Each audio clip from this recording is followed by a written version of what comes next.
মাকসুদের বিয়ে উপলক্ষে প্রায় ৬ বছর পর বাগেরহাট আসা। এর থেকেও বড় সারপ্রাইজ ছিল অবন্তী। হাই বান্টি ভাইয়া, আপনি একদম আগের মতোই আছেন। বান্টি ভাইয়া, আপনার মুখে তো মশা মাছি ধুলাবালি সবকিছু ঢুকে যাবে। আমি অবন্তী, মাকসুদ ভাইয়ের বাসার বাড়িওয়ালার মেয়ে। হ্যাঁ, বিনতি না? অবন্তী। ওটা কত বদলে গেছে।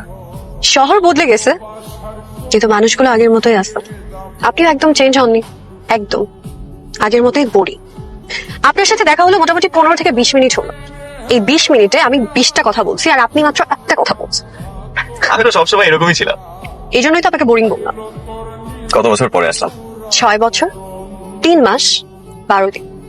এত অবাক হওয়ার কিছু নাই। আপনি যেদিন এলাকা ছেড়ে চলে যাচ্ছিলেন সেদিন আমার বার্থডে ছিল।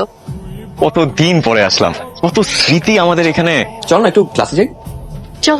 কত স্মৃতি আমার এই রুমে। এই বেঞ্চটাতে আমি সবসময় বসতাম। আপনি তো ফার্স্ট বেঞ্চার ছিলেন, ক্লাসের সব থেকে ভালো স্টুডেন্ট। আনিকাপু তো ওই বেঞ্চটাতে বসতো। আপনার ঘাড় ঘুরিয়ে দেখতে অসুবিধা হতো না? লজ্জা পাওয়ার কিছু নাই, আমি সবই জানি। শুধু আমি না, এই কলেজে সবাই জানতো যে আপনি আনিকাপুকে পছন্দ করতেন। এক কথা আনিকাপু জানতো না। মনে করেন আমি আনিকাপু, আনিকাপুর দিকে কিভাবে তাকাতেন? Sorry Anika, sorry. না ইটস ওকে। কিছু বলবা? হ্যাঁ, তোমার সাথে একটা কথা ছিল। তো বলো। তুমি রতন স্যারের কোচিং করো না?